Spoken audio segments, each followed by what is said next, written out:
YCP Rajamahendravaram parliament నియోజకవర్గ అభ్యర్థి doctor Guduri Srinivas nomination కార్యక్రమానికి కార్యకర్తలు పలువురు ముఖ్య నాయకులు హాజరయ్యారు. స్థానిక పార్టీ కార్యాలయం నుంచి భారీ ఊరేగింపుగా బయలుదేరి వెళ్లి నామినేషన్ వేశారు.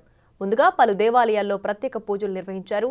సీఎం జగన్ గత 5 ఏళ్లుగా అమలు చేస్తున్న సంక్షేమ పథకాలే మళ్లీ వైసీపీ ప్రభుత్వాన్ని గెలిపిస్తాయని శ్రీనివాస్ ధీమా వ్యక్తం చేశారు.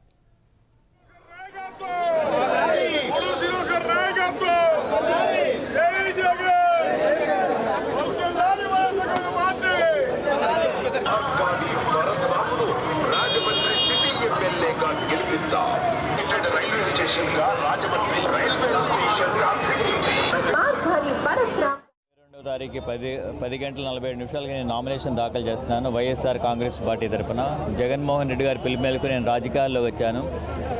మేము 5 సంవత్సరాల్లో మంచి సంక్షేమం అభివృద్ధి చేసాం. రాష్ట్రాన్ని మంచి విద్యా వైద్యం అందించాం. అన్ని కులాల వారికి అన్ని రకాల పథకాలు అందించాం. అగ్రకులాల్లోని పేదలకు కూడా ఈబీసీ నేస్తం, కాపు నేస్తం ఇచ్చాం. బీసీ సాధికారిత అంటే 25 పార్లమెంట్ సీట్లు 11 సీట్లు కేవలం బీసీలకే కేటాయించిన ముఖ్యమంత్రి దేశంలో ఎవరు ఉన్నారంటే జగన్మోహన్ రెడ్డి గారే. రానున్న రోజుల్లో మేము చేసిన పనుల వల్ల మేము చూపించిన నిజాయితీ నిబద్ధత వల్ల 200 సీట్లు 25 పార్లమెంట్ సీట్లు 175 అసెంబ్లీ సీట్లు మేము గెలుస్తామని చెప్పి గట్టి నమ్మకంగా ఉన్నాను. ఈ దేవుణ్ణి కూడా ప్రార్థిస్తున్నాం మా పార్టీ విజయం కోసం. అందరికీ నమస్కారం.